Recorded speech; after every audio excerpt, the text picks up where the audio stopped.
Élection présidentielle 2016, le Gabon se rapproche inexorablement de la date du 27 août 2016, date à laquelle le peuple gabonais va choisir son prochain président. Mais pour le faire, il lui faudra des éléments de conviction et d'appréciation qui doivent être produits par les différents prétendants à l'exercice de ces hautes fonctions. Ce soir, nous rencontrons l'un des candidats à l'élection présidentielle dont on ne demande qu'à vous croire. Il s'agit de M. Pierre Claver Maganga Moussavou, qui a été désigné par le Parti social-démocrate pour représenter ses couleurs à cette élection. Il va nous parler de son projet de société qui est intitulé la provincialisation. En tout cas, c'est le socle de ce projet de société. M. Pierre Claver Maganga Moussavou, bonsoir. Bonsoir. Merci d'avoir accepté notre invitation et merci de nous recevoir chez vous puisque nous allons chez les candidats pour qu'ils nous déclinent leur offre politique au peuple gabonais. Nous avons 90 minutes pour discuter sur votre projet de société. Mes confrères d'Africa numéro 1, Timothée Mémé, et de l'agence gabonaise de presse Isaac Makanga seront avec moi pour conduire cette interview. Nous parlerons de la politique intérieure et extérieure du Gabon, nous parlerons de la gouvernance sociale, nous parlerons de la gouvernance économique, et puis nous verrons quel est votre point de vue sur les questions de gestion de la culture, des sports, du tourisme, des loisirs et de l'environnement. Mais je voudrais d'abord présenter aux téléspectateurs le personnage, la personnalité qui est en face de nous ce soir. Ce sera peut-être pas exhaustif, Monsieur Pierre Claver Maganga Moussavou. Vous allez peut-être corriger ou rectifier quelques précisions. Vous êtes né à Mouila le 8 avril 1952, études primaires et secondaires au Gabon, études supérieures d'histoire économique à l'Université nationale du Gabon, puis à l'Université de Rennes en France. Vous êtes nanti d'un doctorat de l'Université de la Sorbonne depuis 1980.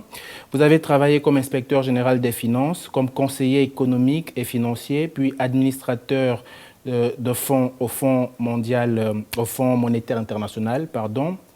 En 1990, vous avez donc fondé le Parti social-démocrate. En 1993, vous présentez votre première candidature à l'élection présidentielle. Puis en 1996, après avoir siégé au gouvernement d'Omar Bongo Ondimba, vous claquez la porte à ce gouvernement. En 1998, vous êtes à nouveau candidat à l'élection présidentielle. Là commence un long séjour au gouvernement, planification, agriculture, transport, aviation civile. En 2006, vous êtes maire du 2e arrondissement de Mouila. En 2009, vous êtes candidat à l'élection présidentielle après le décès d'Omar Bongo Ondimba. Et puis, en 2016, nous revoilà à la 4e participation de Pierre Claver Maganga Moussavou à une élection présidentielle. Disons aussi que vous êtes le maire de Mouila actuellement. Y a-t-il quelque chose à rectifier, à préciser?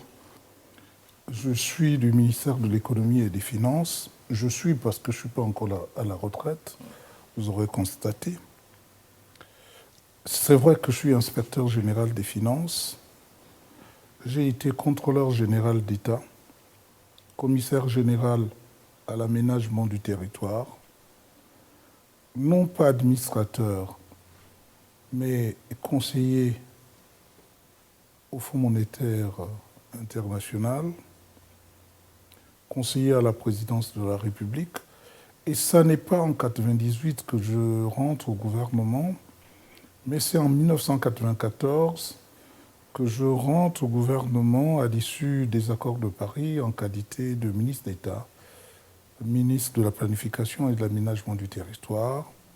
Et je claque la porte effectivement en 1996, suite aux divergences survenues dans le calendrier électoral. Les accords de Paris avaient préconisé qu'on puisse commencer avec les élections locales avant d'aller aux législatives, et le président Bongo a souhaité qu'on commence par les législatives pour aller ensuite au local, c'est-à-dire inversant le calendrier électoral. J'y ai trouvé un piège et qui s'est refermé sur l'opposition qui ne m'a pas suivi. Je reviens au gouvernement non pas en 1998, mais en 2002, comme ministre d'État, ministre de l'Agriculture et du Développement rural. Un an après, j'en sors, compte tenu des événements survenus à Mouila, où j'avais été accusé par qui, vous savez, d'avoir voulu l'assassiner, ce qui s'est révélé faux, et j'ai été réhabilité officiellement par le président Omar Bongo Ondimba en 2003, avant le défilé, en m'élevant à la dignité de grand officier du mérite gabonais. Puis, ayant constaté que, en définitive, nous étions dans un village où celui qui commet l'erreur est toujours en poste et celui sur qui on a voulu faire porter l'opprobre est réhabilité, j'ai compris qu'il n'y avait que dans un village où cela pouvait se dérouler et que pour le président Bongo, il n'y avait pas de parti politique. Il y avait des Gabonais qui le régentaient et que pour ne pas perdre mon temps à devider inutilement, j'ai pensé qu'il fallait que je prenne ma place dans le développement du pays. C'est comme ça que j'ai été nommé en 2004 ministre d'État, ministre de la refondation, un poste exaltant quant à ce qui concerne la refondation d'un pays comme le Gabon. Et ministre d'État, ministre de la refondation des droits humains. Puis ensuite ministre d'État, ministre de la refondation, ministre de la lutte contre la corruption et l'enrichissement illicite, c'est aussi exaltant. Puis ministre d'État, ministre des Transports, du Tourisme. Et par la suite, après le fameux discours du président Bongo, il reconnaissait que Dieu n'a pas fait, ne nous a pas donné ce pays pour en faire ce que nous en avons fait, c'est-à-dire une sorte de repentir. Nous avons un peu tous quitté nos fonctions pour nous retrouver ministre de l'aménagement du territoire, de la ville, de l'artisanat, de l'évaluation des politiques publiques et enfin, au moment de la transition, ministre de l'enseignement technique et de la formation professionnelle. Nous avons puisé un certain nombre d'informations sur... Sans doute et ça... de manière éparse, absolument. Ça aurait pu se tenir. Absolument. Sauf que j'ai oublié, moi aussi, de dire que j'étais maire de la commune de Mouila très jeune. J'avais à peine la trentaine. Puis député de cette ville. Et en 2002-2003, maire non pas du 2e arrondissement, mais maire du 1er arrondissement de la commune de Mouila, j'ai aimé aussi cette fonction d'aller le plus bas possible. Et aujourd'hui, je ne suis pas peu fier d'être maire de la commune de Mouila, me tenir auprès de mes populations pour expérimenter tout ce dont nous allons parler tout à l'heure. Absolument. Alors, vous avez fait un discours-programme que vous avez intitulé « La provincialisation ». Avant de donner la parole à mes confrères qui vont commencer à vous interviewer sur les questions de politique intérieure et extérieure, qu'est-ce qu'on doit entendre par provincialisation, Monsieur le Président? La provincialisation convoque une image. D'abord, le Gabon est tourné en arc de cercle vers l'extérieur. C'est un reproche qui est fait à notre pays. La provincialisation convoque une image qui voudrait dire simplement que c'est celui qui est à côté du feu qui écoute le bruit de la marmite. Si la femme qui est à côté du feu n'a pas le bois nécessaire pour attiser le feu, vous attendrez longtemps avant de passer à table. C'est ce qui malheureusement peut être constaté au niveau de notre pays. Donc le bongoïsme a fait que nous ayons un monstre, parce que le pouvoir concentré dans les mains d'un seul homme, qui se met au coin d'une salle, qui détient la lumière, cette lumière ne peut pas éclairer toute la salle. Donc la provincialisation va permettre de mettre la lumière au milieu de la salle pour qu'elle éclaire toute la salle, va permettre de donner les moyens à chaque province par une politique de déconcentration, c'est-à-dire une politique où ceux qui représentent l'État à l'intérieur du pays ont les moyens d'assumer leur mission, leur charge auprès des populations dont ils sont responsables. Et ajouter à cela la décentralisation, les moyens donnés aux maires et aux présidents des conseils départementaux pour assumer aussi les missions qui leur sont conférées, non pas par le président de la République ou le gouvernement, mais cette fois-ci par le peuple lui-même, qui se choisit des femmes et des hommes pour prolonger leur action et pour les représenter face à l'État. C'est en cela qu'avec ces deux piliers, la déconcentration et la décentralisation, nous devons pouvoir assumer un développement équilibré de l'ensemble du territoire.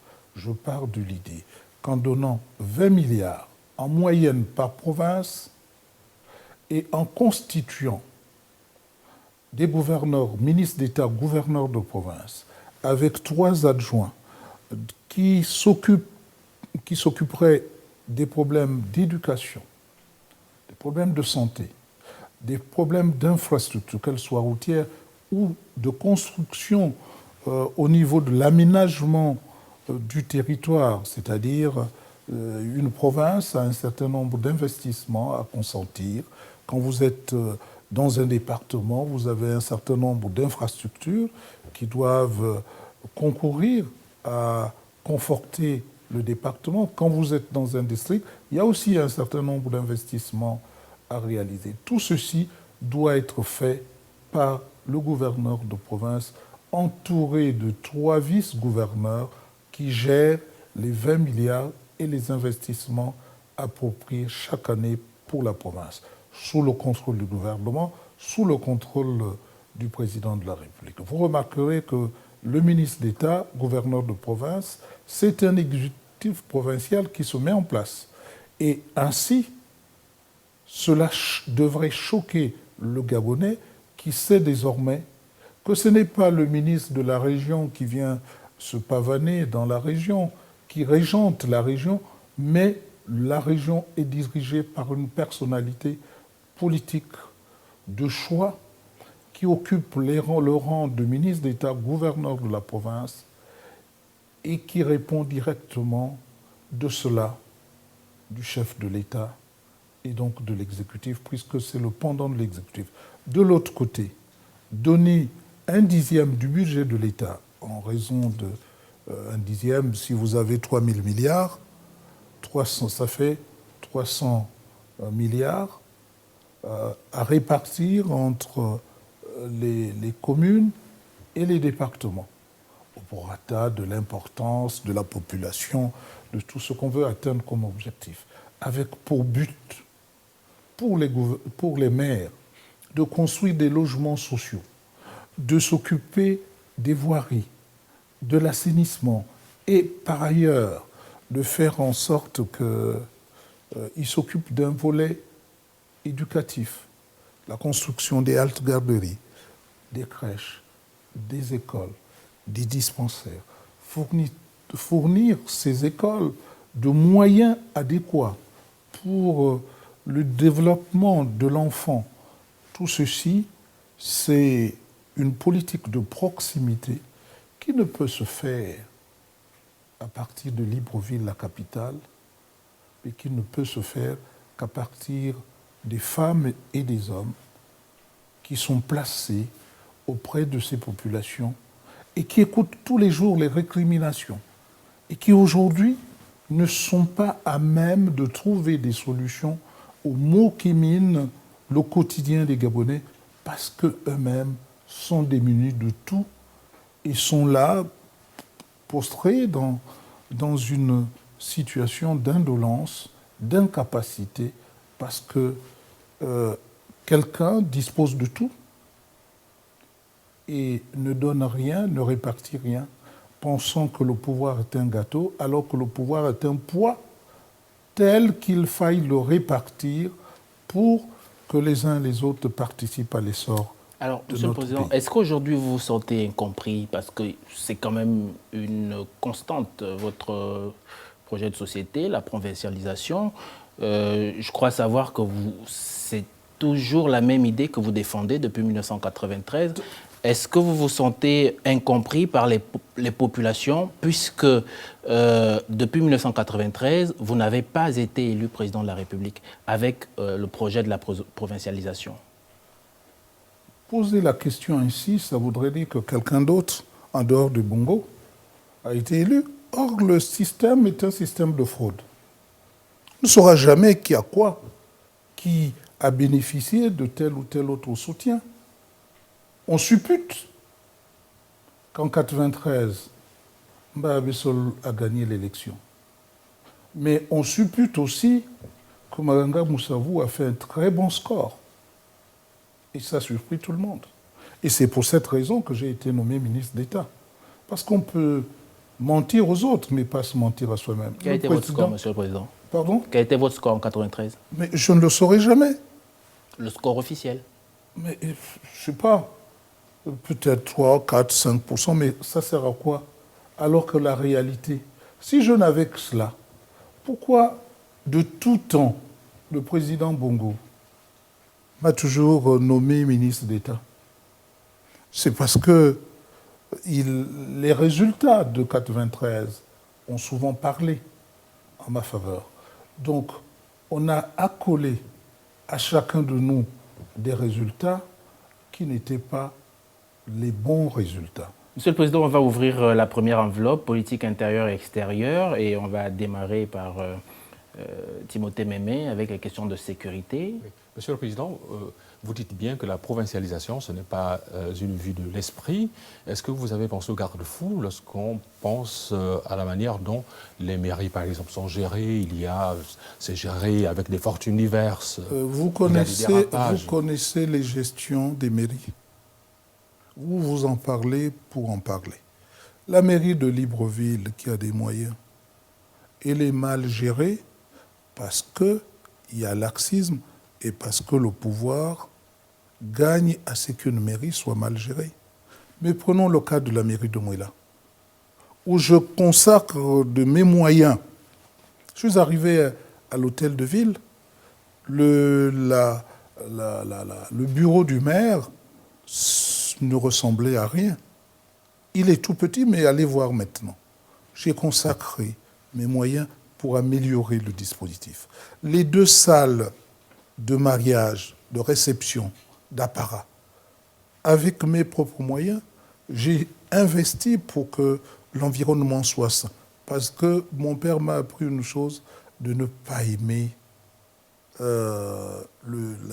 disons, le foutoir, en quelque sorte. Essayer de sortir de là la tête haute. Donc, on n'a jamais donné les moyens au maire. Avant moi, un maire qui n'avait rien, Raphaël Boubala, paix à son âme, a fait de Mouila, a tracé la ville de Mouila avec très peu de choses. Mettez les hommes qu'il faut, à la place qu'il faut. Donnez les moyens aux maires, ils sortiront un travail qui soit conséquent. Et mettez des maires qui soient élus directement par les populations et qui doivent répondre de leur gestion auprès des populations. À partir du moment où ils savent qu'il y a une sanction qui intervient et qui dispose des moyens, et qu'il doit y avoir des résultats conséquents, vous verrez que nos villes vont se développer. Je ne suis pas sûr que ceux qui sont à l'intérieur détournent plus que les ministres, plus que le président de la République, plus que le président du Sénat et le président de l'Assemblée nationale et tous ceux qui sont dans l'entourage de l'exécutif. Ils détournent bien plus que les maires que vous incriminez, qui ne reçoivent rien, qui sont obligés de se tourner les pouces. Parce qu'on part de l'idée que ceux-là, ce sont des sous-hommes. Vous voyez, moi, je suis ministre d'État. Quand j'étais au gouvernement, Ali Bongo était derrière moi. Maintenant qu'il est président, il a la science infuse. Il est automatiquement plus intelligent que moi, alors qu'il ne l'a jamais été. Donc ne pensez pas que ceux qui sont maires sont des sous-hommes et que les vrais hommes, ce sont ceux qui sont à la capitale. C'est insultant de pouvoir le penser. Monsieur le Président, sur les questions de sécurité dont parlait Carnot, nous y reviendrons. J'aimerais poser une question. Tout à l'heure, vous avez affirmé que le système électoral sous les bongos, c'est un système de fraude. Ça, c'est vous qui l'avez dit. Mais vous allez quand même à l'élection. Est-ce que les conditions de transparence Je l'ai dit, vous ne le pensez pas, vous ne le pensez pas, vous non plus? Alors, c'est vous le candidat. Oui, mais je l'ai toujours dit, mais j'ai toujours contribué à améliorer ce système. Est-ce que vous savez que quand j'ai eu l'opportunité de changer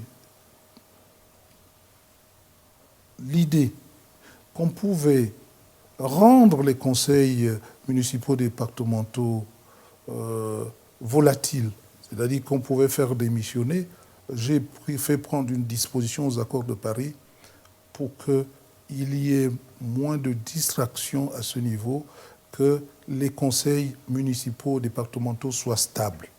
Aujourd'hui, ils le sont. On ne voit pas toute une équipe démissionner et parce qu'on veut faire partir un maire. Ça, on le doit à Pierre-Claver Maganga Moussaoui. Comme on doit à Pierre-Claver Maganga Moussaoui que désormais, lorsque nous allons aux élections, celui qui a la majorité relative a déjà 50% des sièges. Et il a automatiquement la majorité des sièges puisqu'il participe au partage du reste des 50 autres pourcents. Donc, effectivement, nous allons avoir des majorités stables, sans compromission. Comme ça a toujours été. Laissez-moi continuer. Les enveloppes à coller, c'est Maganga Moussaoui. La signature sur les bulletins de vote, c'est Pierre-Claver Maganga Moussaoui. Donc, je m'efforce de faire en sorte qu'on améliore le système.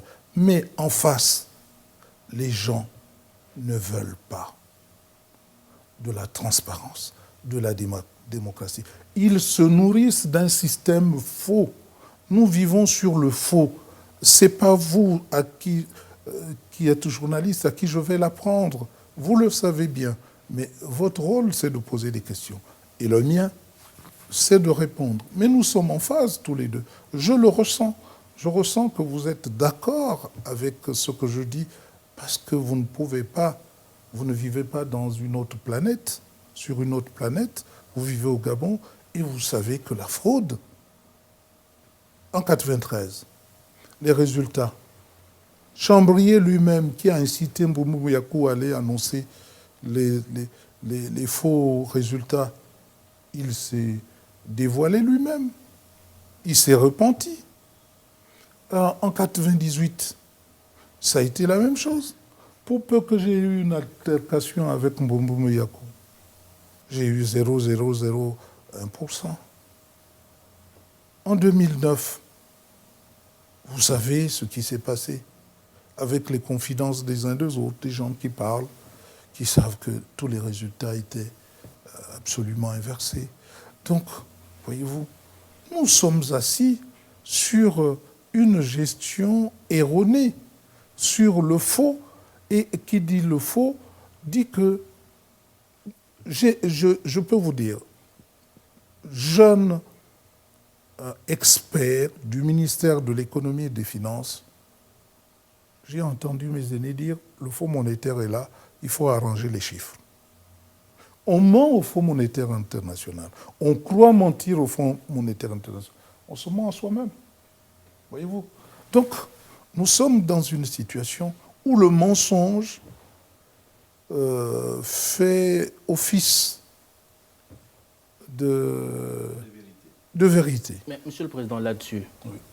Comment expliquez-vous que vous ayez participé pendant longtemps à la majorité présidentielle quand vous savez que les tenants du pouvoir à cette époque-là étaient assis sur du faux?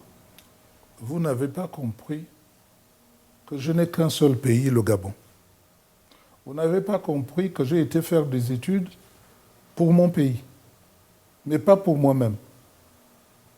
Vous n'avez pas compris qu'un Gabonais qui n'a que le Gabon ne peut pas aller travailler ailleurs qu'au Gabon.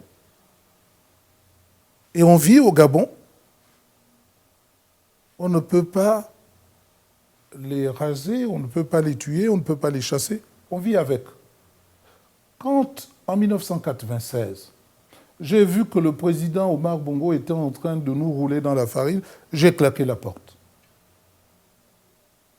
Vous avez été absolument dithyrambique au 9e congrès du Parti démocratique gabonais, vis-à-vis de M. Omar Bongo Ondimba. Non. Vous n'avez pas suivi. Mon discours au 9e congrès, c'était au gymnase. Au gymnase du stade Omnisport. Si vous m'aviez suivi... C'est pour ça que je vous en parle. Oui, j'ai parlé de la définition. Voilà quelqu'un qui n'est pas du PDG, qui vient donner une leçon aux PDGistes. En dissertant sur le dialogue, la tolérance et la paix, pour leur expliquer que on a besoin de tolérance. Mais vous n'êtes pas tolérant. C'est ça, c'était le sens de mon laïus, 9e congrès, une grande leçon j'allais dire, de philosophie pour faire comprendre aux pédigistes de faire très attention. Nous en sommes là. Quand on veut dialoguer, le pouvoir ne veut pas. Il dit, attendons après les élections. Mais on ne sait pas, après les élections, qui va être balayé et qui va faire en sorte que quelqu'un puisse regretter de n'avoir pas dialogué quand il fallait le faire, au moment où il fallait le faire. Alors, Monsieur le Président, si on allait dans les questions de politique intérieure et extérieure, on a évoqué la question de la sécurité, on va peut-être la coller à la question de la défense nationale. Qu'est-ce que vous prévoyez pour l'amélioration de ces deux questions, la défense nationale, la sécurité des biens et des personnes en République gabonaise? D'abord, prenons la défense nationale. Elle est menée par des femmes et des hommes qui doivent être traités correctement. La construction des casernes. Un militaire ne peut pas vivre autrement que dans une caserne. Comment voulez-vous que le militaire ait l'esprit de corps s'il vit au quartier? Donc, la construction des casernes. Mais ça va faire partie des missions confiées au ministre de la Défense, avec les chefs de corps, avec un génie militaire. Ce n'est pas un civil qui doit aller construire des casernes. Nous avons un génie militaire qui doit faire ce travail. Parce que les casernes participent aussi d'un secret militaire, où tout le monde ne doit pas savoir là où il y a la soute à munitions, oui, j'ai construit une soute à munitions, et c'est à tel endroit que ça se passe. Et il faut encourager qu'il y ait des femmes et des hommes, des ingénieurs qui soient dans ce génie militaire pour construire déjà au niveau du génie militaire. Cela participe d'une bonne défense quand les soldats sont correctement traités et correctement logés. Ensuite, il faut donner des moyens de défense. Et nous avons 800 km de côte. Nous avons des frontières avec des pays qui partagent le même destin que nous. Dieu merci. Mais cela ne veut pas dire qu'il ne faille pas renforcer la défense à nos frontières pour protéger nos biens. La sécurité des personnes et des biens au Gabon n'est pas assurée. Parce que voyez-vous, les crimes de sang, dits rituels, ne trouvent aucune suite dans les enquêtes qui sont menées. Parce que si toi qui es à la tête de l'État, tu organises l'insécurité, tu gagnes à ce que les femmes et les hommes soient trucidés, avec l'idée que le sang, les parties qu'on vous rapporte peuvent vous maintenir au pouvoir et peuvent faire en sorte que vous viviez éternellement au pouvoir, ça n'est qu'une illusion. parce que les gens finissent par mourir, bien qu'ayant de telles pratiques. Donc, si vous qui êtes à la tête de l'État et les vôtres organisez l'insécurité, le soldat n'y peut rien. Il sait qu'il a beau faire, il n'y aura pas de répercussions. Le jour où les Bongos ne seront plus au pouvoir, beaucoup de choses sortiront.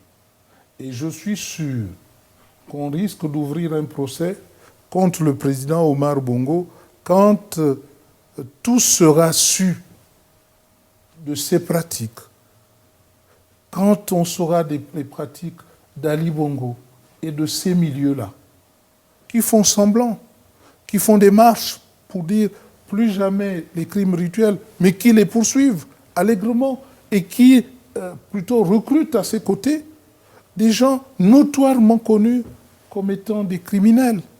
Et tout ceci, vous parlez de la sécurité, nous allons organiser la sécurité intérieure pour que le Gabonais se sente véritablement en sécurité en rassurant l'enquêteur sur le fait que ses résultats, son travail va être pris en compte et ceux qui commettent des crimes et délits sont effectivement sanctionnés. Monsieur le Président, vous dites bien dans votre projet de société que vous préconisez une sorte d'immigration sélective. Mais comment procéder à une immigration sélective avec 800 km de côte, avec des frontières qui connaissent un véritable dysfonctionnement? C'est quoi l'immigration sélective? C'est-à-dire que si vous avez besoin d'enseignants, c'est une immigration sélective que vous provoquez. Si vous avez besoin d'ingénieurs, vous provoquez une immigration sélective, c'est-à-dire par rapport à nos besoins. Les autres qui ne viennent pas avec des contrats de travail, les autres dont on n'a pas besoin, parce qu'on doit inciter certaines personnes, certaines intelligences à venir s'installer chez nous. C'est ce que d'autres pays font. Pour le développement des pays comme les États-Unis, ils provoquent une immigration. Pour le développement de la France, ce sont souvent des étrangers qui ont été à la pointe de la recherche, à la pointe des avancées que rencontrent ces pays. Au Gabon, le fait de provoquer une immigration sélective, c'est-à-dire les gens dont on a besoin pour le développement de notre pays, on les fera venir.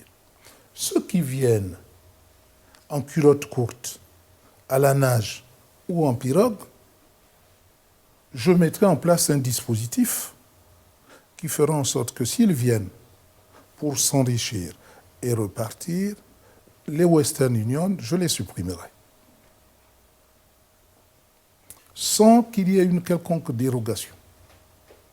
Ensuite, si par extraordinaire, vous voulez rester au Gabon, on vous accueille. Mais à condition que vous y restiez en sachant que la terre est là pour tout le monde, vous pouvez y vivre, y mourir. Vous épousez une Gabonaise, vous faites des enfants, vous travaillez, vous construisez d'abord un logement avant de faire des enfants pour les y accueillir. Le jour que vous décidez de partir en voulant tromper la vigilance de votre femme et de vos enfants, en vendant la maison et en les mettant proprement dehors, la maison est un bien incessible à qui que ce soit, qu'on ne peut pas vendre, sans le consentement de la femme et des enfants s'ils sont majeurs. Et lorsqu'il veut partir, il s'en va comme il est venu.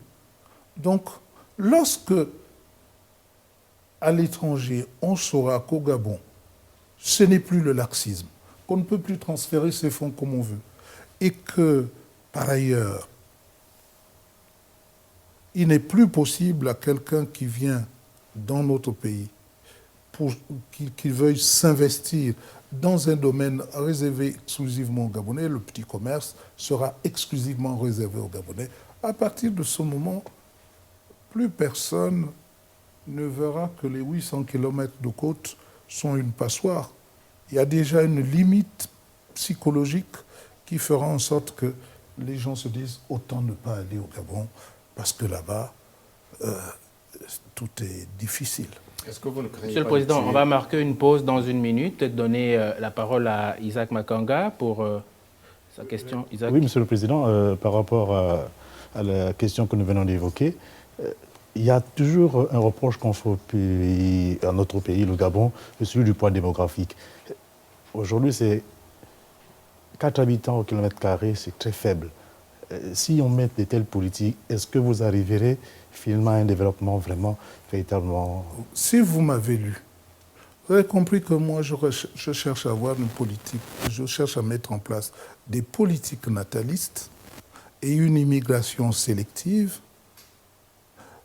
pour avoir une population optimale autour de 5 millions d'habitants. Je pense qu'à partir de 5 millions d'habitants, les projets gabonais ont de chances de survie. Mais, même avec la population que nous avons, si tout était géré correctement, il n'y aurait aucun problème par rapport à la faible population du Gabon. Vous voulez dire que J'ai été au New Hampshire, aux États-Unis, le plus petit État, 1 400 000 habitants. La capitale du New Hampshire a 40 000 habitants. La capitale. Quand on regarde le développement du New Hampshire par rapport au reste des États-Unis, vous n'y verrez aucune différence. Peut-être il n'y a pas de grands immeubles, peut-être qu'ils privilégient la qualité de vie, mais en tout cas, vous n'avez pas l'impression que vous n'êtes pas aux États-Unis. Voyez-vous? Donc, même avec la faiblesse de notre population, une gestion saine et équilibrée fera du Gabon un pays phare. Mais cela n'empêche pas, pour un responsable politique, de mener des politiques natalistes.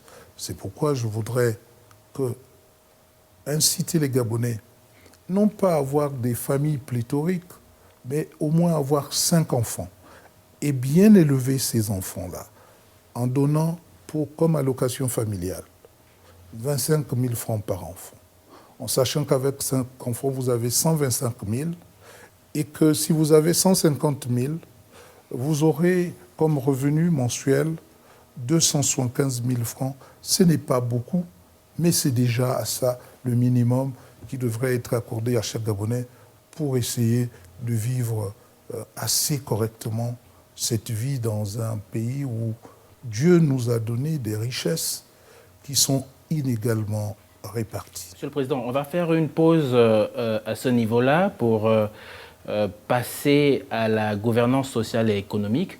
On va traverser ce couloir publicitaire et on revient sur ce plateau.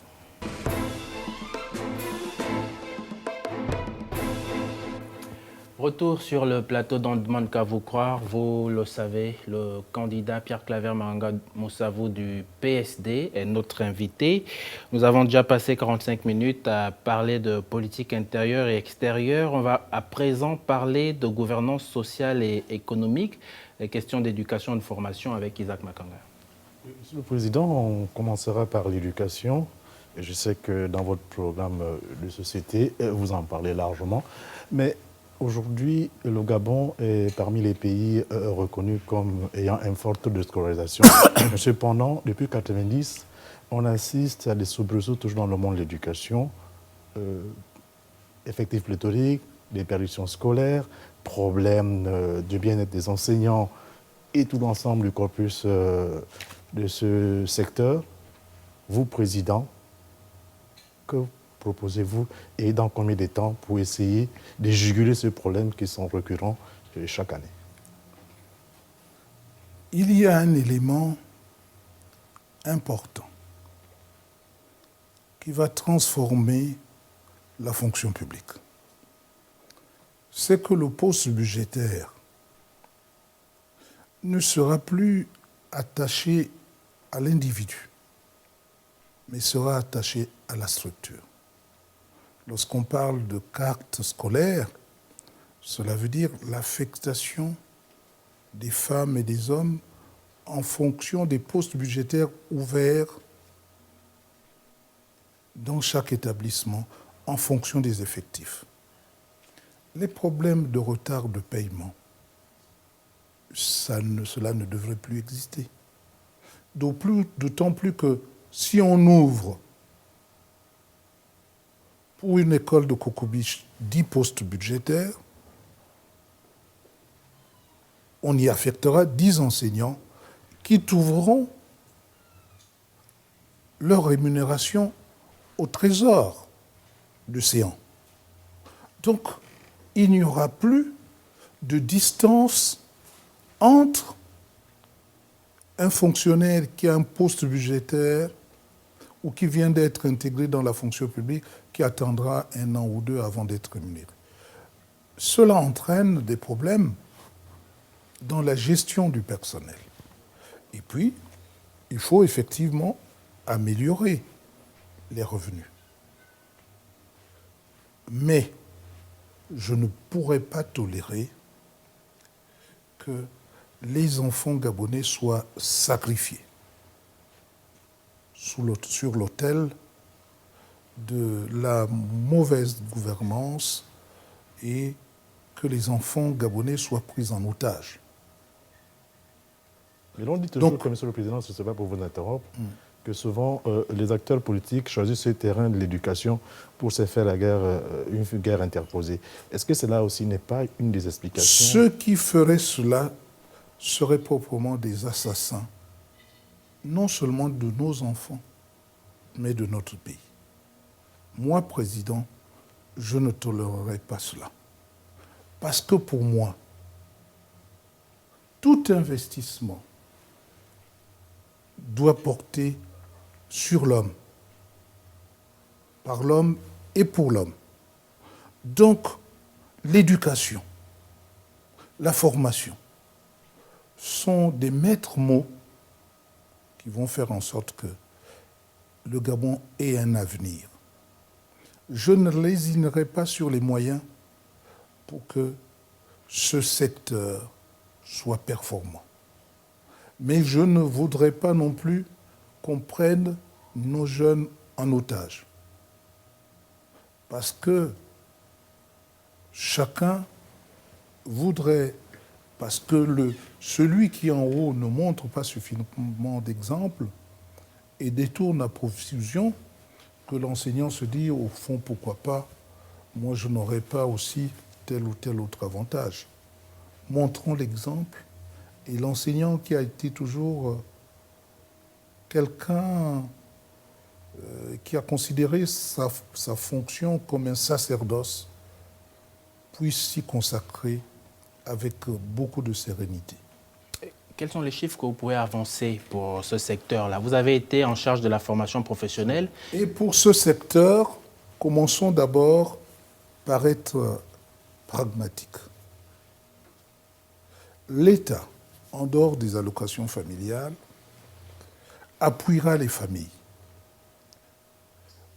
avec 30 000 francs par trimestre pour de 0 à 10 ans et de 10 ans à 20 ans, 45 000 francs par trimestre, en dehors des bourses scolaires qui vont être attribuées aux enfants qui le méritent, pour appuyer les parents, pour faire en sorte que les parents puissent s'y adonner à l'éducation, puissent s'adonner à l'éducation de leurs enfants. Et pour montrer aussi que ces enfants appartiennent à l'État gabonais et que l'État gabonais veille à ce que cet investissement soit performant, parce que c'est l'avenir de notre pays. Un enfant qui a son bac aura 10 années de crédit d'études. Ça ne veut pas dire que tout le monde restera 10 ans à faire des études. C'est-à-dire qu'au bout de 3 ans, vous avez une licence professionnelle, vous pouvez commencer à travailler. Vous voulez vous arrêter au Master 2, vous vous arrêtez. Vous voulez faire un travail de recherche, vous avez un doctorat, mais il faut prolonger cela pour aller le plus loin possible, vous spécialiser. Vous avez 10 ans. Et si votre spécialité nécessite qu'on prolonge votre crédit d'études, on le fera au cas par cas pour aller à 11, 12 ans, voire 13 ans, pour que vous terminiez et que vous veniez vous mettre à la disposition de votre pays. Les enfants qui n'ont pas pu se former, au lieu d'être laissés sur le bas-côté, vont bénéficier de 3 années de crédit de formation professionnelle pour qu'ils aient un métier. Car il n'y a pas de son métier, comme vous le savez, il n'y a que de sortes gens. Ces efforts colossaux en direction de la formation de l'homme gabonais ne représentent en définitive rien au regard des résultats attendus. Aujourd'hui, la situation actuelle fait que les pouvoirs surfent sur une population dont l'analphabétisme est de retour. Et par conséquent, ils en profitent pour rouler les Gabonais dans la farine. Ceux qui connaissent se permettent de manipuler ceux qui n'ont pas une vue beaucoup plus étendue, beaucoup plus large. Il faut éviter cela et mettre tout le monde à niveau et faire en sorte que tout le monde, où qu'il soit, participe à l'effort de développement. Ça, c'est pour ce qui concerne l'effort à faire au niveau de l'éducation. La construction, je vous ai dit, la construction des lycées par le pouvoir central, lycées surtout spécialisés, lycées d'excellence et autres. La construction des collèges laissés à l'État au niveau de la province, c'est-à-dire l'État déconcentré, le ministre d'État, gouverneur de province, qui planifie la construction des collèges dans tel établissement pour compléter la panoplie des infrastructures qui doivent être et au niveau de la province, chef-lieu de province, au niveau des départements comme au niveau des districts, la construction des écoles au niveau des communes, pour les écoles communales, et au niveau du conseil départemental en ce qui concerne les écoles rurales, tout cela participe d'une volonté. Et ensuite, l'État a le devoir de construire des grandes écoles, des universités, je l'ai dit. Chaque palier aura ses responsabilités et pourra les assumer. Monsieur le Président, concrètement, comment, par exemple, sauver notre université qui devient le lieu des batailles, de la palabre politique par étudiants et enseignants interposés? D'abord, construire plusieurs universités. L'université de Port-Gentil doit être construite. L'université d'Oyem également. L'université de Nouila. Il faut aussi voir dans quelle mesure construire de grandes écoles dans les autres provinces. Mais j'avoue que dans la situation actuelle de nos effectifs, il vaut mieux d'abord s'en tenir à ces lieux de rassemblement, ces pôles de développement pour éviter la dispersion des efforts. Et une fois qu'on aura formé et bien formé, il faudra songer aussi à ce que chaque province, s'il n'y a pas regroupement des provinces, bien sûr, pour avoir plus d'efficacité dans la gestion de l'État, que chaque province ait en tout cas des écoles supérieures pour que les élèves n'aient pas à sortir de leur milieu. Et surtout, bon, bien sûr, pour la spécialisation, il faut offrir des possibilités d'aller ailleurs pour découvrir le monde. Mais jusqu'au Master 2, on peut penser que le Gabon gagnerait à ce que son élite soit formée sur place. D'autant plus qu'on se rend bien compte que ceux qui ont été formés ici à l'université vraiment ressemblent plus à des foudres de guerre par rapport à d'autres qui se retrouvent venant de l'extérieur où ils n'ont pas été, sont pas passés par les fourches codines des professeurs de l'université Omar Bongo. Isaac Makanga. Oui, monsieur, Dernière question là-dessus, puisqu'on va sur la santé. Sur la santé. Sur la santé. Okay. Aujourd'hui, certains disent que la construction des hôpitaux de dernière génération, que l'on voit pousser et germer, et certains sont déjà même en fonction, est une bonne chose. Mais malheureusement, à l'intérieur du pays, cela semble ne pas suivre. Comment est-ce que si vous, au soir du 27, vous êtes déclaré président de la République, comment est-ce que vous allez articuler cette politique de santé qui voudrait quand même que l'on commence quand même à donner la nivaquine plutôt que de commencer à prendre des traitements très lourds? Vous avez raison, il ne faut pas mettre la charrue avant les bœufs. Mais ne faisons pas grise mine, les structures sont là. On a peut-être mis la charrue avant les bœufs, mais nous qui venons, assumons nos responsabilités en formant le plus rapidement possible des spécialistes, quoique un spécialiste ne se forme pas, n'est pas formé par un coup de baguette magique. Il faut former des spécialistes nombreux et faire en sorte qu'ils aient la maîtrise des structures qui soient mises en place. Et surtout, veiller à ce qu'il y ait des charges à prendre en charge, tout ce qui est récurrent après la construction d'un hôpital.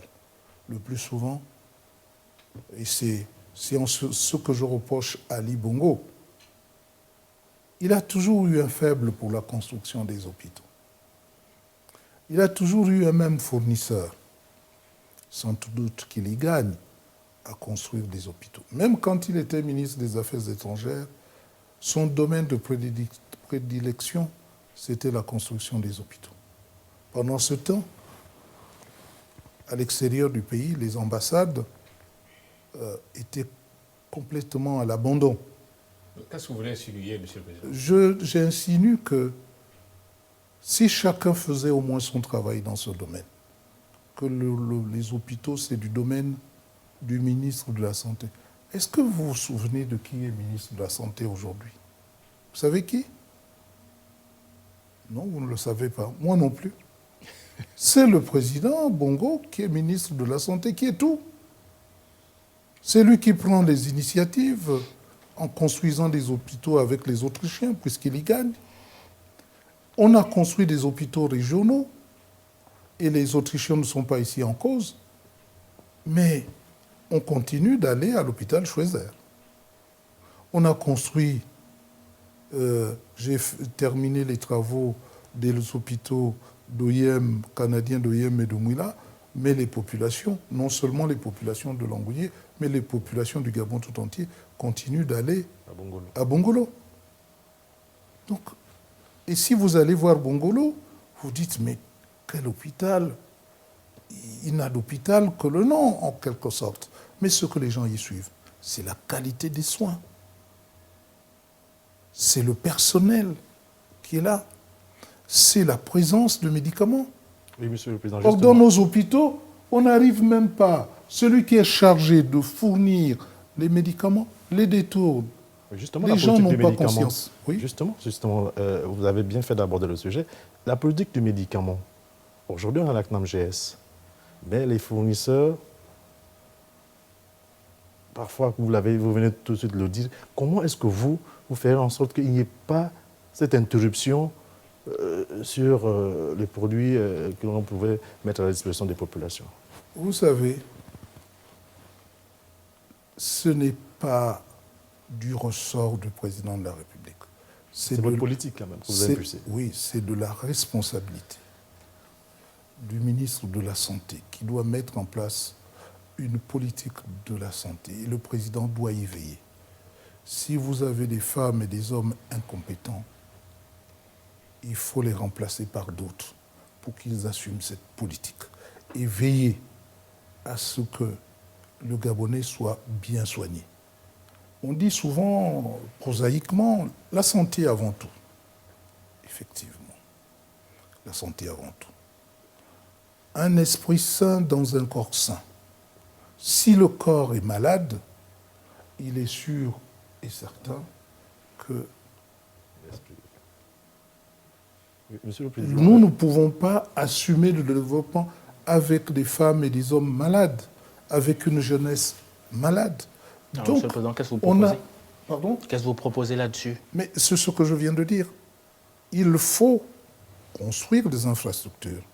J'entends d'autres candidats dire on va construire des dispensaires, mais les dispensaires sont construits dans tout le Gabon. Celui qui connaît le Gabon sait que les infrastructures existent, mais certaines infrastructures sont désertées parce que l'exode rural fait que tout le monde converge vers Libreville, et c'est à Libreville que le problème se pose. On a l'impression que, quels que soient les efforts faits, puisque les gens arrivent, vivent dans des zones de non-droit, sans eau, sans électricité, sans protection, dans des zones infestées de moustiques, ils tombent de plus en plus malades et on a le sentiment que l'État ne fait absolument rien. Commençons à maintenir l'homme dans son milieu, dans son environnement, améliorons cet environnement, donnons-lui du travail là où il vit et utilisons correctement, parcimonieusement, avec efficience et efficacité, les investissements que nous avons engagés à l'intérieur du pays, en y maintenant les gens, non pas de force, mais parce qu'ils auront des opportunités sur place, que l'État ne sera pas obligé de courir après des investissements et avec le sentiment qu'on ne fait rien. Cela veut dire, Monsieur le Président, que vous allez pouvoir créer de l'emploi dans l'arrière-pays pour sédentariser les populations. La construction de logements par les maires et par les présidents des conseils départementaux en milieu rural va entraîner une somme de travail faisant en sorte qu'à un moment ou à un autre, on ait besoin de l'immigration sélective pour nous aider à faire aboutir ce programme qui ne sera pas mené par le gouvernement, mais par les collectivités locales sous le contrôle des autorités de tutelle pour voir qui fait quoi de l'argent mis à disposition des communes pour la construction des logements avec des objectifs bien définis.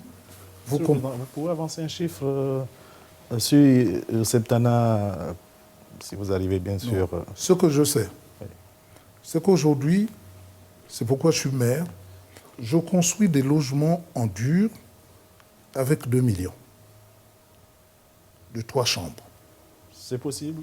Mais je vous dis, vous pouvez aller à Mouila avec vos caméras et voir les maisons construites. Donc, si une commune consacre 1,5 milliard chaque année à la construction de logements, pouvait sortir 300, 400 logements par an dans le cadre de l'assistance à l'autoconstruction. Alors, Monsieur le Président, vous allez vous avancer sur un chiffre en ce qui concerne les logements dans ce cas-là.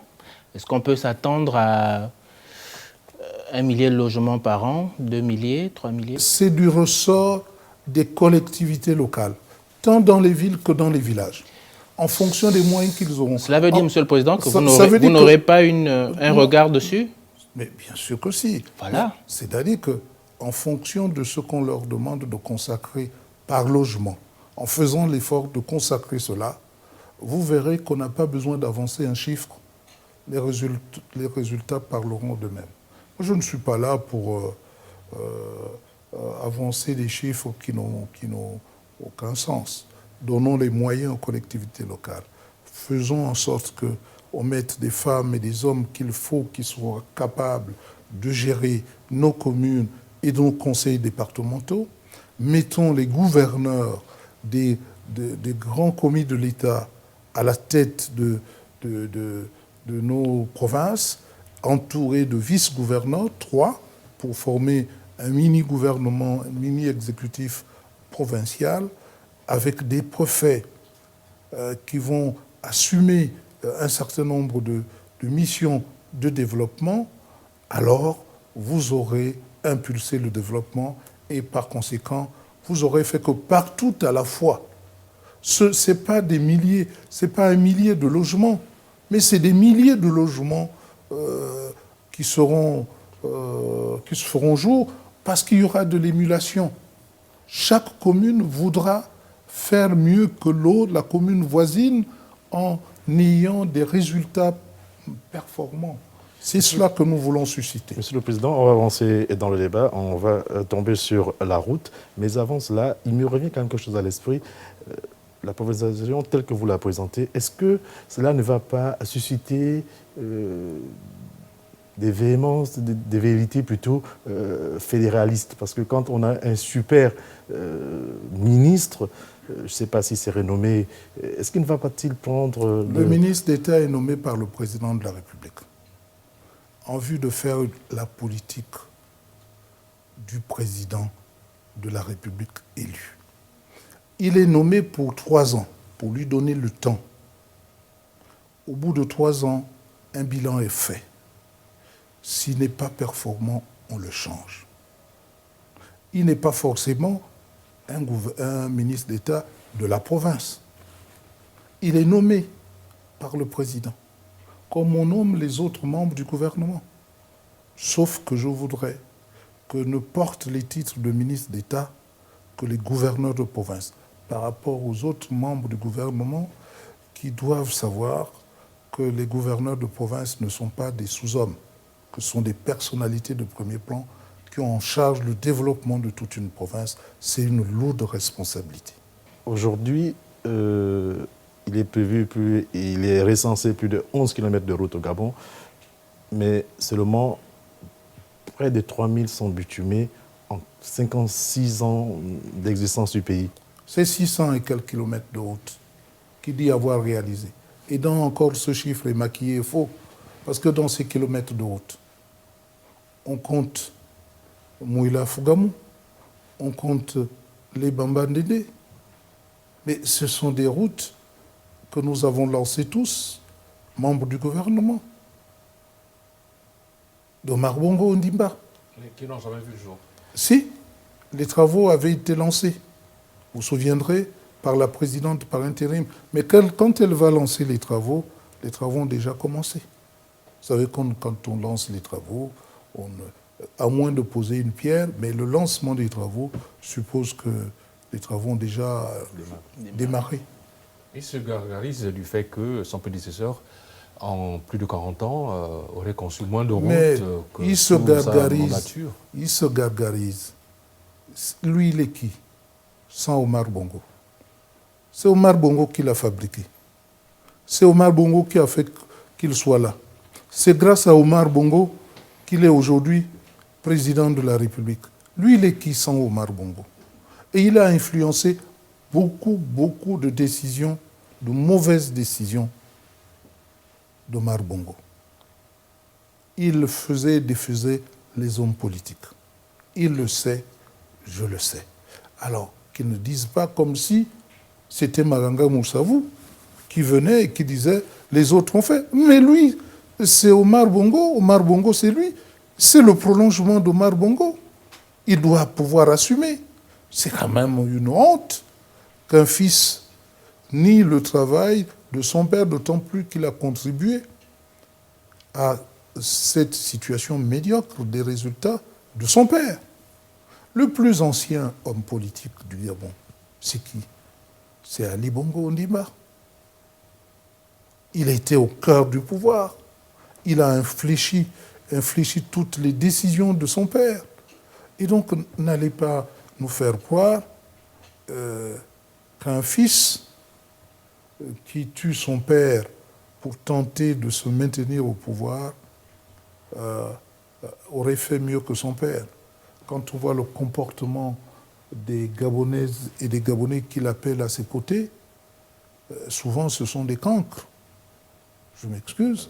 Quand vous voyez certains Gabonais qui étaient nos aides de camp, ou pas des aides de camp, j'allais dire, nos chefs de protocole, qui deviennent présidents du conseil d'administration des sociétés pétrolières, ça veut dire qu'Ali Bongo a fait fort. Quand on voit quelqu'un qui a un niveau CP2 et qui n'arrive même pas à écrire son nom, qui devient leader politique d'une province parce qu'il s'est illustré dans l'assassinat des Gabonaises et des Gabonais, ça devient fort de café de penser qu'il a fait mieux que son père.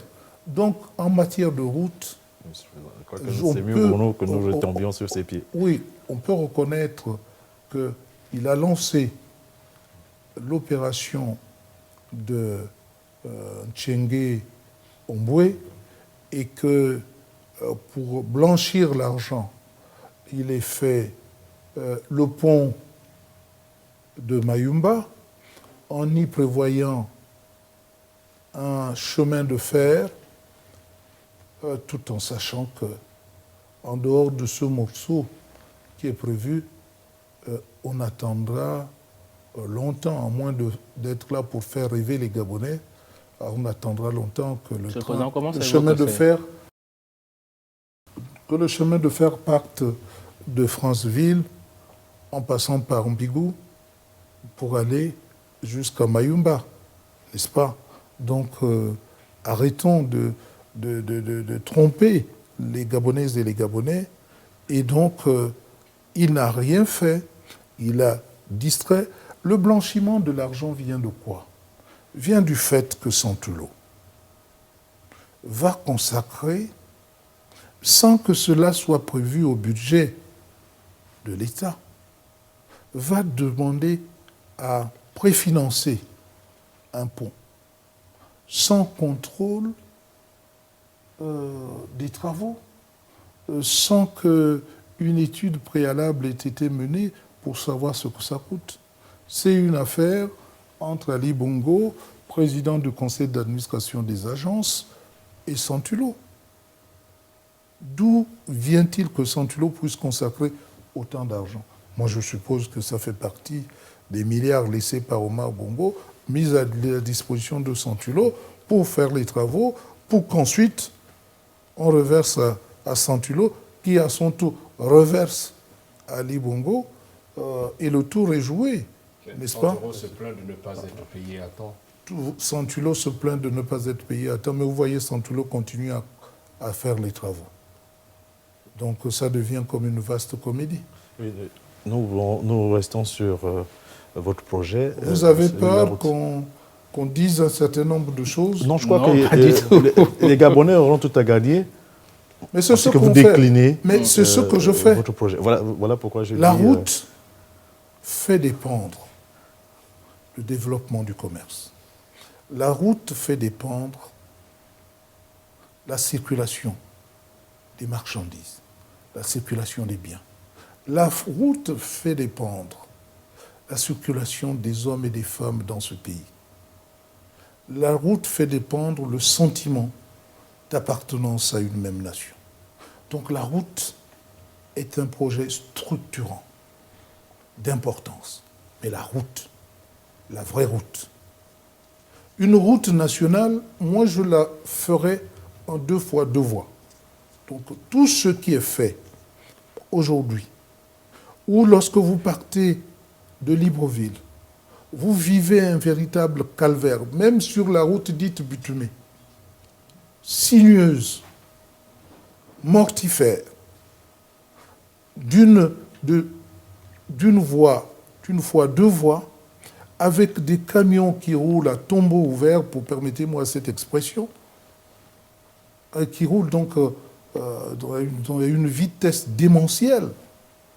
Tout cela ne favorise pas une bonne circulation. Alors, dans ces conditions, il faut de vraies routes.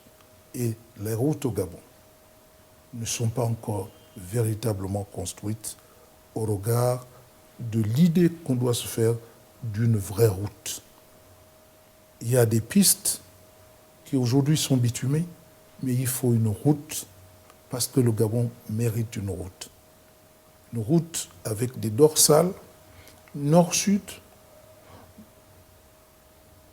une ouest-est, et peut-être pour chaque province, relier chaque province, qu'il y ait des routes départementales, c'est-à-dire une fois deux voies, mais entre ces grandes dorsales, ça devrait faire deux fois deux voies pour que nous puissions circuler dans de bonnes conditions. La route, c'est très important pour le développement économique de notre pays.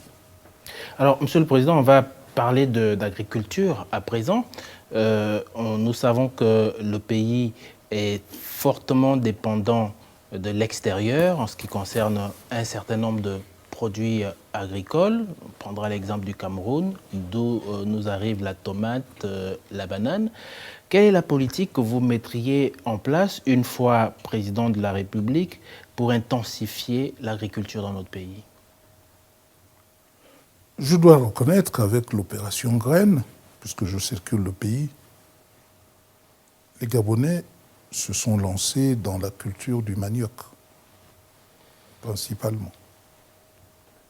On voit rarement des plantations de bananes. On fait dans ce qui est facile à faire.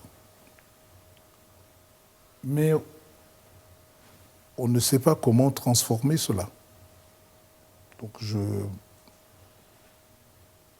m'assurerai que toutes ces productions vont être réceptionnées et transformées pour qu'en amont, les populations ne se retrouvent pas avec les productions qui ne peuvent pas écouler.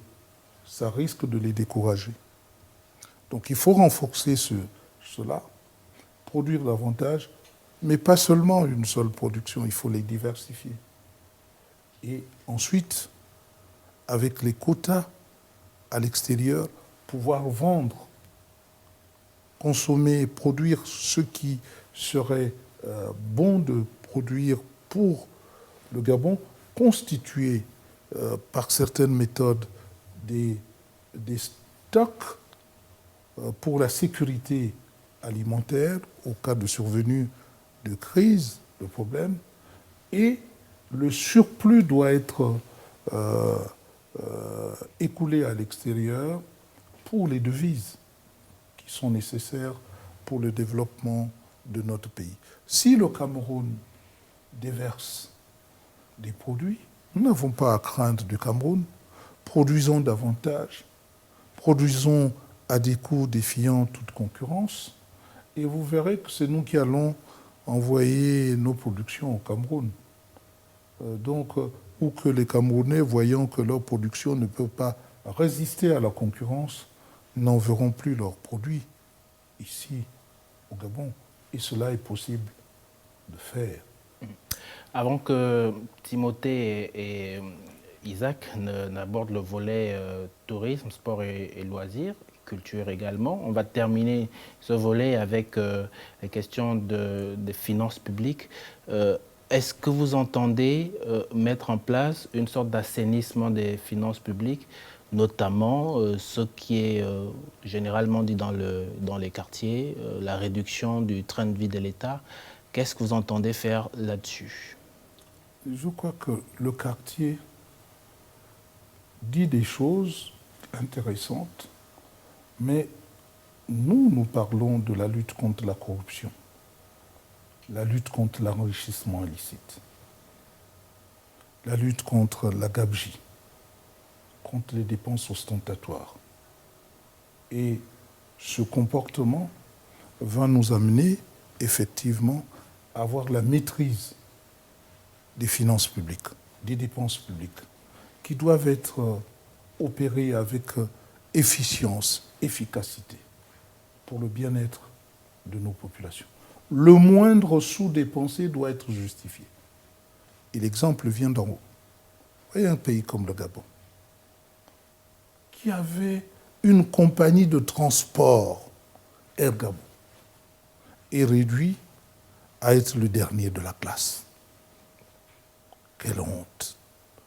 Alors, nous allons nous y mettre pour contrôler pour sanctionner ceux qui détournent l'argent, souvent avec beaucoup de fierté, ce qui appartient à tous.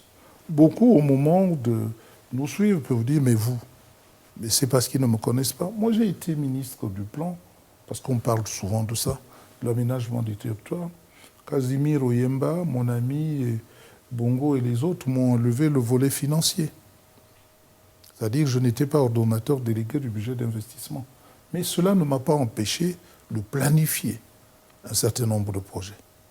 Le pont des Boros, qui relie le Gabon, le Cameroun, la Guinée équatoriale, il a fallu que je m'implique en allant voir les chefs d'État Paul Biya et Théodoro Obiangema pour que ce pont puisse se construire. Le marché signé pour la route Oyem-Minzik, c'est le ministre du Plan, Pierre-Claver Maganga Moussarou, qui l'a signé.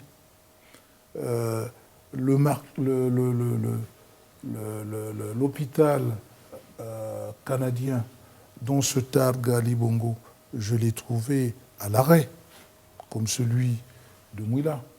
Eh bien, j'ai décidé de pouvoir mettre les financements d'abord au niveau de ces hôpitaux, parce que justement, la santé, avant tout. Voyez-vous, j'aurais pu parler des actions que j'ai eu à mener, l'hôpital, plutôt l'aéroport de Kulamutu, menacé de fractures en deux.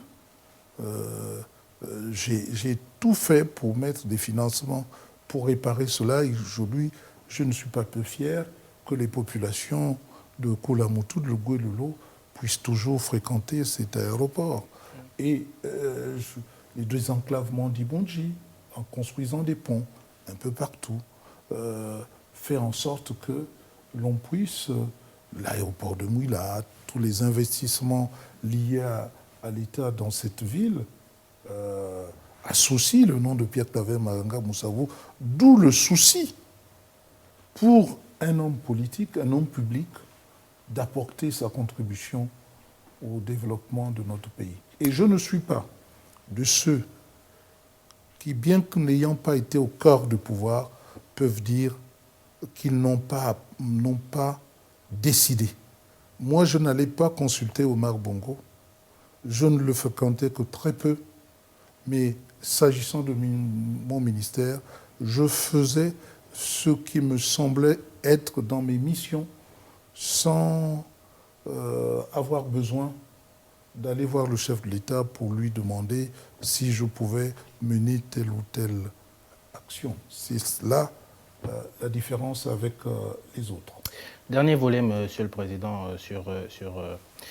dans cette émission, on va aborder les questions de culture, de sport, de tourisme, pour voir comment vous voyez ces questions-là, une fois président de la République, comment conforter le sportif, l'artiste, comment attirer au Gabon des touristes, comment préserver l'environnement? D'abord le sport. Mens sana in corpore sano. Un esprit sain dans un corps sain. Le reproche que je fais au système Bongo, c'est qu'il a tué l'effort, le courage, l'esprit d'initiative et l'esprit d'abnégation. Mais en pratiquant le sport, d'abord en faisant en sorte que les Gabonais ne pratiquent plus le sport, mais en remettant au goût du jour la pratique du sport dans le moindre de nos établissements, à l'école primaire, au CES, au lycée, à l'université, mais vous suscitez des femmes et des hommes qui auront en eux la notion d'effort, la notion de courage, l'esprit d'initiative et l'esprit d'abnégation, en sachant qu'ils, quand ils vont en compétition, ils vont pour l'honneur de leur pays et ils doivent le faire avec beaucoup d'abnégation. Par conséquent, pour moi, le sport, et je voudrais que dans ma ville, les chefs d'établissement comprennent que moi, président, par exemple, un établissement doit avoir un certain nombre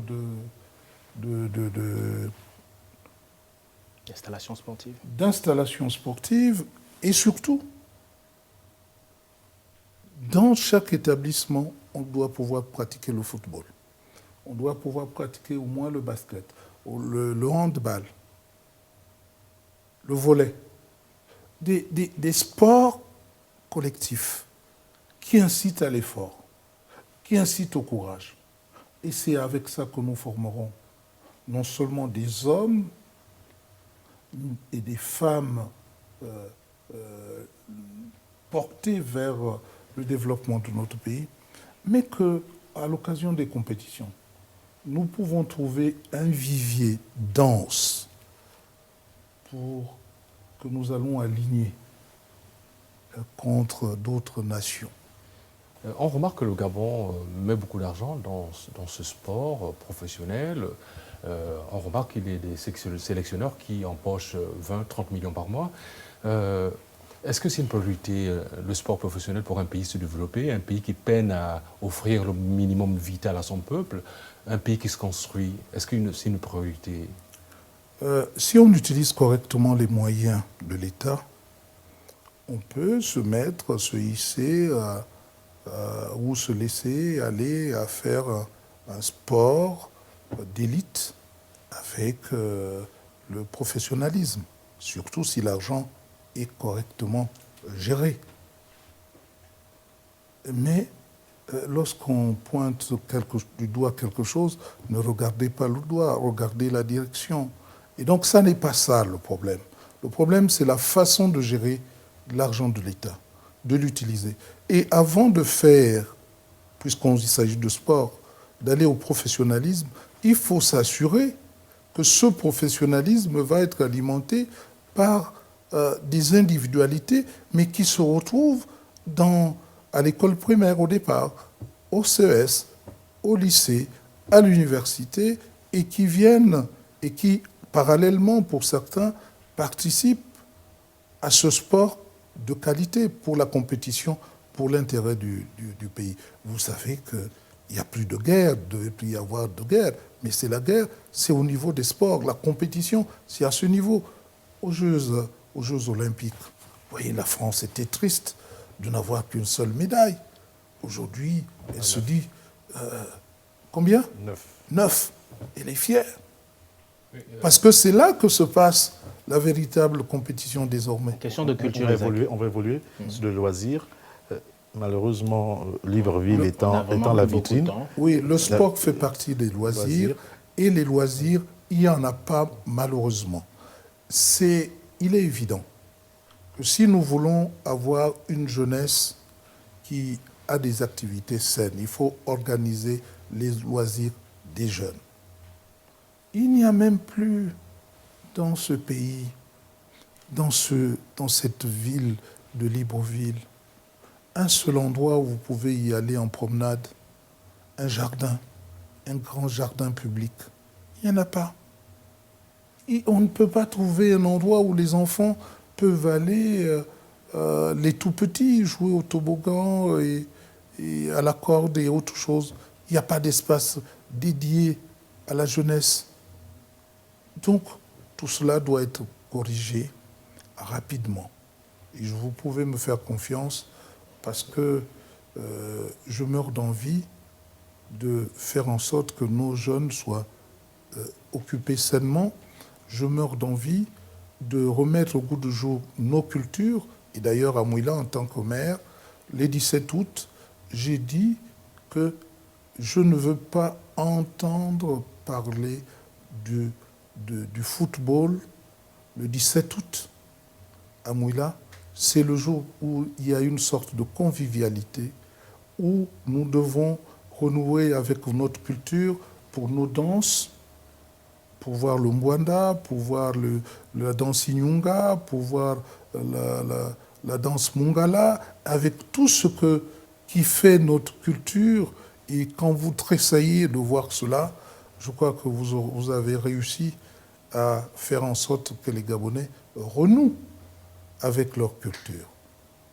Et je veux que cette pratique se répande à travers tout le Gabon. Oui.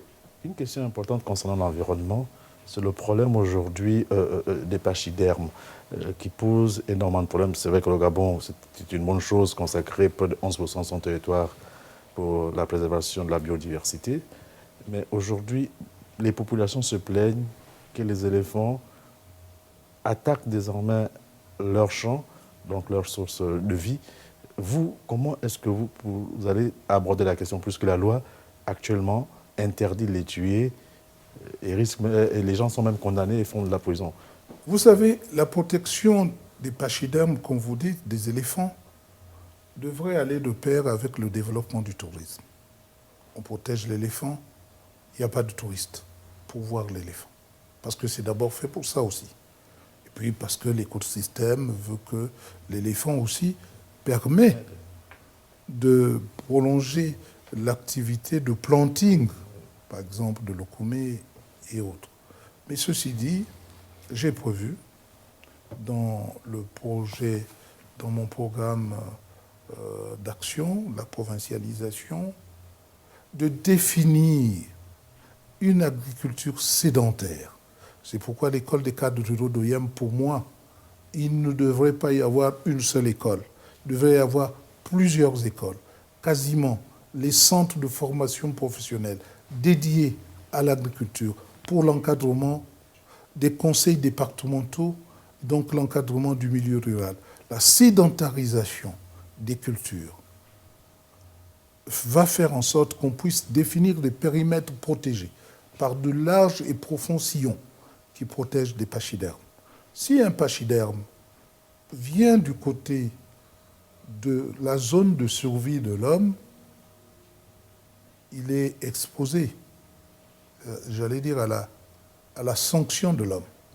Si l'homme, bien sûr, si l'homme va du côté de l'éléphant faire ses plantations en défiant la nature et qu'il ait une plantation dévastée, et s'il s'attaque à l'éléphant, il va à l'encontre de la loi. Mais il faut d'abord définir la zone de survie de l'homme, prioritairement, pour faire reculer les éléphants et faire en sorte que l'homme vive une vie correcte, protégée, ce qui suppose dépenser des moyens adéquats pour creuser ces sillons et protéger et faire comme une barrière entre l'homme et l'éléphant.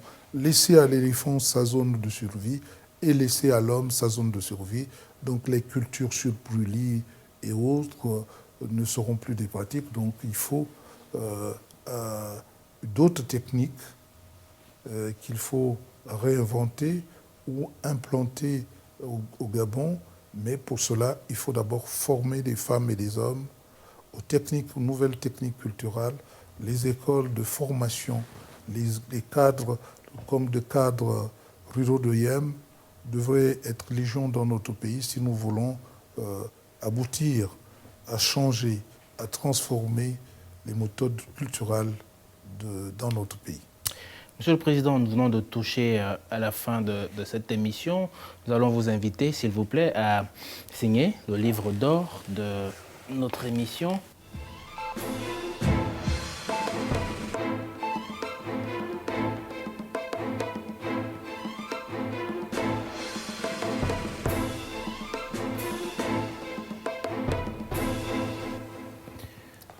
Monsieur le Président, je vais le relire pour le public. Merci pour me donner l'occasion d'exposer mon programme d'action pour plus de visibilité et de lisibilité en direction d'un public qui a soif de connaître et l'homme politique et ce qu'il peut susciter comme espoir pour des lendemains meilleurs. Encore merci. Signé Pierre Claver Mahanga Moussabou, qui, je le rappelle, est candidat à l'élection présidentielle 2016 au Gabon. Monsieur le Président, vous avez une minute en direction de cette caméra pour dire au revoir au public. Je voudrais vous remercier de m'avoir reçu chez vous et j'espère que ce temps que nous avons passé ensemble aura permis de vous édifier sur mon programme d'action qui se repose non pas essentiellement mais qui met en exergue la provincialisation, la décentralisation et la déconcentration afin de faire participer tout le monde à l'effort commun de développement de notre pays. C'est donc l'occasion qui nous est donnée, avec la précarité que nous connaissons dans notre pays, avec les difficultés que vous connaissez, de faire le choix des femmes et des hommes à même d'impulser véritablement le développement.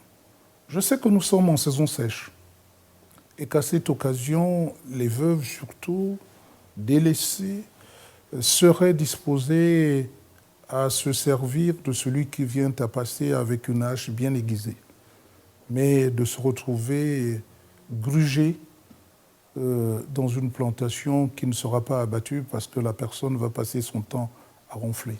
J'espère que je suis encore à la hauteur des idées que je ne fais que ressasser depuis quelques années afin que vous compreniez que la provincialisation, la décentralisation est incontournable si nous voulons assurer un développement équitable, indépendant de notre pays. Alors je compte sur vous, je compte sur votre sagacité. Je voudrais que vous convoquiez la raison, qui est celle qu'on ne choisisse pas un chef d'État pour seulement parce qu'il parle bien, parce qu'il s'exprime bien, mais parce qu'il a su poser des actes. Et si j'ai été élu maire de la commune de Mouila, pour la énième fois, c'est parce que j'ai été récompensé par les populations qui ont vu un homme accompagné de son épouse, une vraie Gabonaise, Madame Maranga Moussavou, députée de son État, qui m'a accompagné dans cette conquête de la mairie de Mouila, en ce sens que les populations y ont vu en nous un signe d'espoir, un couple de Gabonais qui se construit, qui s'investit dans le développement de leur ville. Un exemple à suivre. Peut-être que demain, lorsque vous nous donnerez l'opportunité de nous occuper de vous tous, nous ferons autant que nous faisons, sinon mieux, pour l'ensemble de notre pays.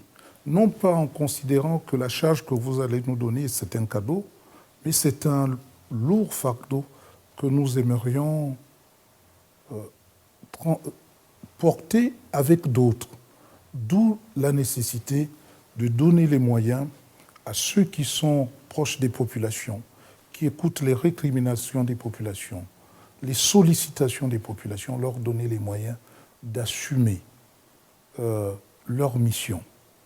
Mission noble que celle au niveau de la déconcentration, mission noble que celle au niveau de la décentralisation. Je vous remercie. Ce sera votre dernier mot, Monsieur le Président. On ne demande qu'à vous croire au soir du 27 août 2016.